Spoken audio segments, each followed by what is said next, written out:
Hello everyone, আশা করছি তোমরা সবাই খুব ভালো আছো আর আমিও খুব ভালো আছি। তো একটা নতুন ব্লগে তোমাদেরকে আবার স্বাগত জানাই। তো এটা ছিল আমাদের কালিম্পং যাত্রা, মানে কালিম্পং লোলেগাঁও আমরা ঘুরতে যাচ্ছি ফাইনালি অনেক দিন পর। পাহাড়েই যাচ্ছি কারণ আমার সমুদ্র থেকে পাহাড় বেশি পছন্দের। পাহাড়ে গেলে যেন আমি আলাদা একটা শান্তি খুঁজে পাই। সমুদ্র ভালো লাগে বাট পাহাড়ের মতন অতটাও নয়। অনেক দিন ধরেই পাহাড়ে ঘুরতে যাওয়ার প্ল্যান হচ্ছিল বাট সেটা ক্যান্সেল হচ্ছিল বারবার।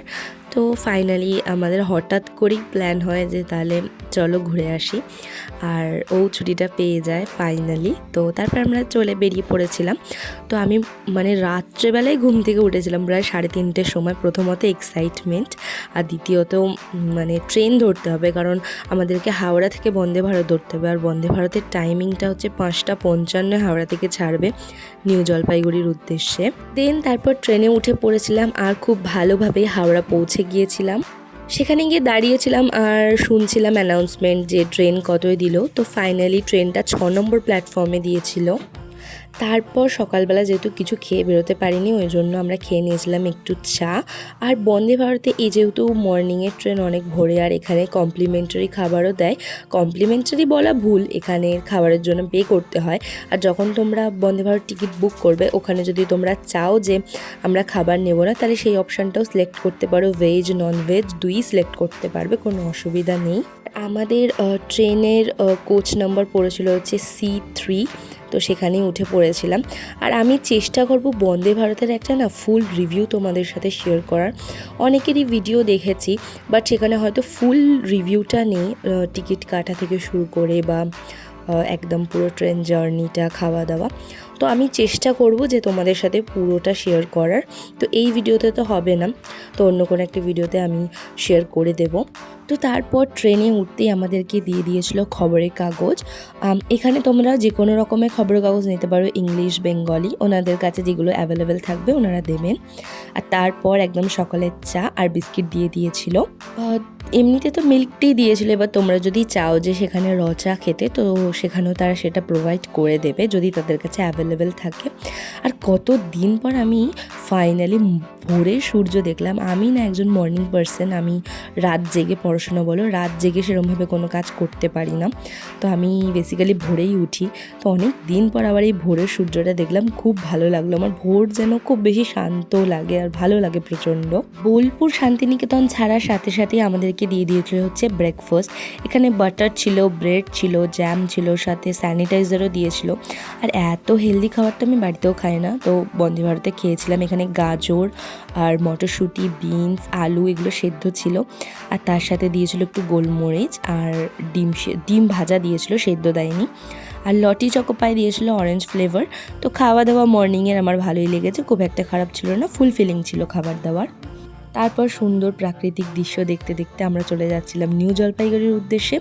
এই ট্রেনটা মাঝেতে আর দুটো স্টেশন দাঁড়াবে, মানে শান্তিনিকেতনের পর আর দুটো স্টেশন দাঁড়াবে, সেটা হচ্ছে মালদা টাউন আর আরেকটা হচ্ছে বারসই জাংশন। তারপরে একদম ফাইনালি নিউ জলপাইগুড়িতেই দাঁড়াবে।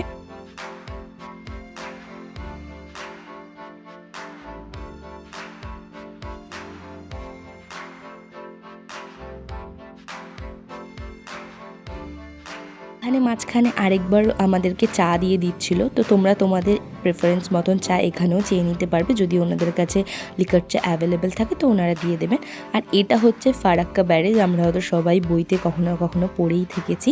এই রুটে আমার হাজব্যান্ড কয়েক বছর কাজ করেছে, ওই জন্য আমাকে বলে বলে দিচ্ছিল যে এটা এই স্টেশন, ওটা ওই স্টেশন। তো এইভাবে গল্প করতে করতে আমরা ফাইনালি পৌঁছে যাওয়ার জন্য অপেক্ষা করছিলাম যে কখন নিউ জলপাইগুড়ি নামবো।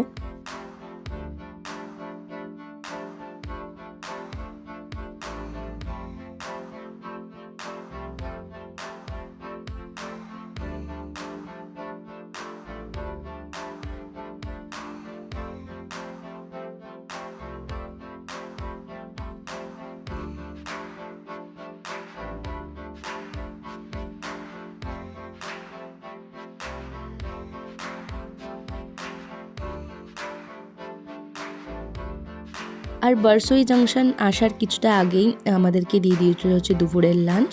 আর সেখানে দিয়েছিল হচ্ছে ভাত, দুটো পরোটা, টক দই আলু ফুলকপি ভাজা, ডাল আর 2 পিস চিকেন। আমরা যেহেতু ননভেজ নিয়েছিলাম, এখানে যারা ভেজ নেবে তাদের জন্য পনির থাকবে। তো চিকেনের সাইজ একদম ছোটো ছোটো ছিল, 2টো সলিড চিকেন ছিল, এখানে কোনো হাড় জাতীয় চিকেন দেওয়া হয় না। আর ভাতের কোয়ান্টিটি আমার মনে হচ্ছে অনেকটাই কম ছিল, আর একটু বেশি দিলে ভালো হতো। পরোটারও সাইজ একদম ছোটো ছোটো ছিল, এগুলো একটু ইমপ্রুভ করলে ভালো হতো। আর তারপর ফাইনালি আমরা অপেক্ষা করতে করতে পৌঁছে গেলাম নিউ জলপাইগুড়ি স্টেশন। এবার এখান থেকে আমাদেরকে যেতে হবে হচ্ছে পানি ট্যাঙ্কি মোড়। তো এখানে শেয়ার গাড়িও পাওয়া যায়, টোটোও পাওয়া যায়। তো আমরা যাব টোটো করে, আগেরবার আমরা টোটো করে গিয়েছিলাম। তো এটা নতুন হচ্ছে কাজ ওইখানে। আর এই দেখো ওখানে একটা নীল রঙের দরজা আছে, ওই দরজাটার ওই পার থেকে আমরা টোটো পেয়ে যাব। তারপর দেখলাম এখানে অনেক টোটোই দাঁড়িয়ে আছে, আর ওনারা একটু বাড়িয়ে ভাড়া বলবে, তোমরা একটু বার্গেনিং করো, বেশি বার্গেনিং করো না, তাহলে আবার যাবে না। তো আমরা একটুই বার্গেনিং করেছিলাম, তো করে তারপর টোটোতে উঠে পড়েছিলাম। আর এমন জোর ব্রেক মেরেছে, আমরা তো হাসতে হাসতে পাগল হয়ে যাচ্ছিলাম, যে ছিটকে চলে যাচ্ছিলাম সামনে। তারপর আর কি এই জায়গাটা তো প্রচণ্ড ক্রাউড, প্রচণ্ড জ্যাম, আর প্রচণ্ড ধুলো এইখানটাতে। তো এভাবেই আমরা টোটো করে পৌঁছে গেলাম হচ্ছে পানি ট্যাঙ্কি মোড়।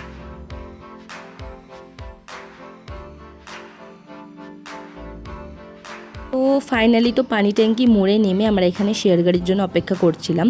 তো এই রুটের শেয়ার গাড়ি বললে আর অ্যাভেলেবেল নেই, গাড়ি আসলে তবেই আমরা আবার গাড়ি পাবো। আর ওই দিকটাতে হচ্ছে বাস স্ট্যান্ড, আরও ওই দিকটাতে হেঁটে চলে গেলে তোমাদেরকে এই ভিডিওতে আমি দেখাবো। ওখান থেকে বাস ছাড়ে, বাট বাসও অ্যাভেলেবেল ছিল না। এই হচ্ছে বাস স্ট্যান্ড, বাসও অ্যাভেলেবেল ছিল না। এই বাসটা গেলে আবার যদি কোনো বাস ফেরত আসে তবেই বাস পাওয়া যাবে। আর তারপরে আরেকটা আমরা স্ট্যান্ডে চলে গেলাম, ওই স্ট্যান্ডটা থেকে ধরে নিলাম হচ্ছে একটা শেয়ার গাড়ি। তো শেয়ার গাড়ি ভাড়া হচ্ছে একদম, তোমরা যদি সামনের সিটটাতে বসো, যেটা ড্রাইভারের একদম পাশটাতে, ওখানেও 2জন বসা যায়, তাহলে ওটা পার হেড 300 টাকা করে। তারপরে মাঝের রুটটা হচ্ছে পার হেড 250 টাকা করে, মাঝের রো যেটা, আর একদম লাস্টের রোটাও 250 টাকা করে। তো আমরা সামনেরটাতে বসেছিলাম একদম দুজনেই। তো একটু চাপাচাপি হয়, বেশি মোটাসোটা মানুষ হয়ে গেলে একটু চাপাচাপি হয়ে যায়। রোগা 2জন ঠিকঠাক বসতে পারে, আমাদের মতন একটু হেলদি মানুষরা 2জন একটু অনেকটাই চাপাচাপা হয়ে যায়। আর তারপরে এরকম পাহাড়ি রাস্তা ধরে ট্রেনটা যাচ্ছিল, দেখতে সুন্দর লাগছিল, কারণ আমাদের ওখানে তো সারাদিন শুধু গাড়ি ঘোড়া এইসবই দেখি, এত সবুজ হয়তো দেখতে পাই না। তো ওই জন্যে আমার তো খুব ভালো লাগছিল।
আর এই রুটের রাস্তাগুলোর অবস্থা প্রচণ্ড খারাপ, তোমরা দেখতেই পাচ্ছ। এখানে কিছু একটা কাজ চলছে, আই থিঙ্ক একটা ব্রিজ তৈরি হয়েছে ট্রেনের জন্য, হয়তো হচ্ছে, সেটা এখনও জানি না কি ব্রিজ, হয়তো পরে তোমরা খবরে শুনতে পাবে, আমিও শুনতে পাবো। যাই হোক, একটা ব্রিজ তৈরি হচ্ছে, ট্রেনের জন্যই হবে সম্ভবত।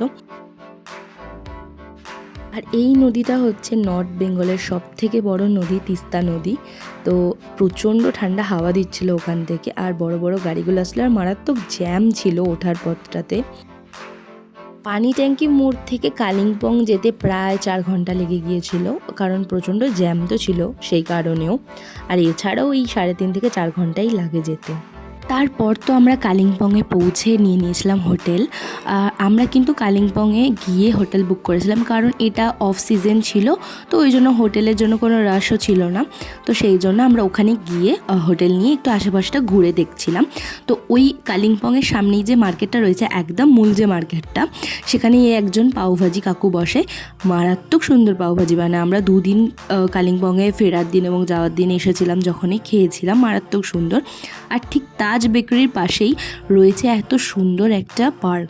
তো তোমাদের বলে রাখি, এই পার্কটাতে ঢোকার জন্য কোনো রকম টাকা পেমেন্ট করতে হবে না, তোমরা এমনি ফ্রিতেই ঘুরতে পারো। পার্কটাতে ছিল আই লাভ কালিম্পং লেখা, আর তার সাথে কিছু দোলনা ছিল বাচ্চাদের জন্য, আর বসার বেঞ্চ ছিল, আর একটা সুন্দর ফোয়ারা ছিল। তারপর ওই রাত 8টার দিকে আমরা চলে গেছিলাম হোটেলে একদম খাওয়া দাওয়া করেই।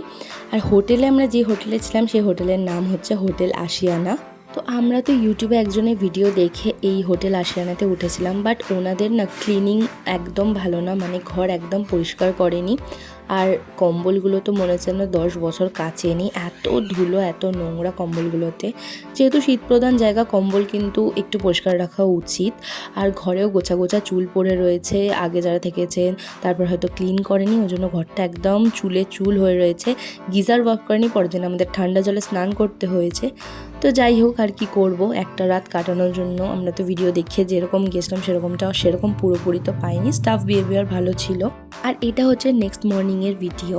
তো এখান থেকে কাঞ্চনজঙ্ঘার ভিউ পাওয়া যায়, বাট যেহেতু মেঘলা ছিল ওই জন্য আমরা কাঞ্চনজঙ্ঘার ভিউ পাইনি। এটা হচ্ছে ওনাদের ডাইনিং এরিয়া, এখানে বসে তোমরা ব্রেকফাস্ট লাঞ্চ ডিনার করতে পারো।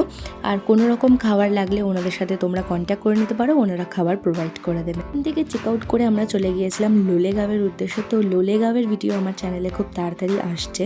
গলাটা একটু খারাপ থাকার জন্য আমি ভয়েস ওভার দিয়ে উঠতে পারিনি, তার জন্য সরি।